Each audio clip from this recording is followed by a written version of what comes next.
Ce sentiment vous anime, cette rencontre de match à 8 points pour l'USAP, mais ça sera 4 ou peut-être 5 face au Bayonnais qui se présente 4e redoutable en ce moment en championnat. L'USAP est dos au mur. C'est ce qu'elle a à faire, cette équipe catalane. C'est remporter le match face à Bayonne et son équipe rude, solide, avec des ambitions de victoire à l'extérieur pour se positionner évidemment à la qualification. Les hommes de Greg Pata savent ce qu'il faut faire pour venir s'imposer à Aimé Giral, mettre du combat. Et du combat, il y en a un peu trop, c'est assez brouillon dans cette première période de manière générale. Mais Tchèque Tibergien, lui, assure parfaitement son rôle de buteur. Alors forcément, des erreurs de main, des erreurs en touche, des erreurs également sur les contacts.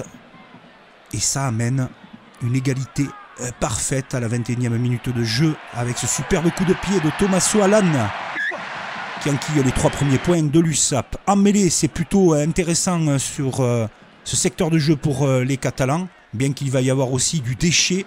Longue distance, toujours au pied. 6-3 pour l'USAP et ce coup-ci, c'est Antoine Ocagne qui a pris les 3 points. Regardez de nouveau, on n'arrive pas à enchaîner les temps de jeu. On est assez brouillon et surtout on se met à la faute avec Antoine Ocagne qui va prendre un carton jaune. Ça sent pas très bon pour l'USAP à ce moment de la partie en infériorité numérique puisque Camille Lopez rajoute 3 points de plus, 6 partout. Tout le monde rentre au vestiaire, le coup est jouable pour Bayonne. L'USAP est de nouveau sous pression. Et justement, cette sortie de Ocagne va donner de l'enthousiasme et l'USAP va mettre beaucoup d'énergie dans cette action. Regardez, on enchaîne bien les tâches, la 3e ligne est active. Le ballon va sortir sur une situation d'avantage et on va le jouer à fond, la munition. C'est intelligent de la part des joueurs catalans, c'est bien arbitré aussi. L'exploit, on s'est enroulé autour du dernier défenseur de Tom Cochard qui libère tout Aimé Giral.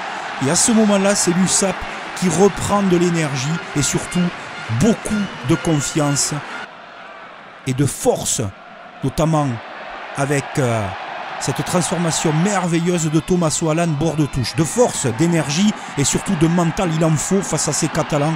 Et Bayonne va montrer l'exercice qu'il maîtrise très bien depuis le début de la saison. Cet essai sur un groupé pénétrant parfaitement maîtrisé. C'est Rodrigo Bruni qui marque. Coup de pied judicieux. Bayonne est sous pression. Le public ne respire plus. Il y a une intensité, une pression immense sur ce match. Le coup de pied passe pour Tommaso Alan, il fait énormément de bien, 16-11 pour Perpignan à 2 minutes de la fin. Perpignan va trembler jusqu'au bout car les Bayonnais vont avoir la dernière munition pour aller chercher la victoire. Mais ce plaquage va être puni par monsieur l'arbitre fort logiquement d'un carton jaune pour Nakalevou. KO aussi lui sur ce coup d'épaule non autorisé. L'USAP va tenir jusqu'au bout. L'essentiel est là. La force mentale qui a permis aux Catalans de l'emporter face à Bayonne, qui Bayonne aurait pu croire à un résultat beaucoup plus positif.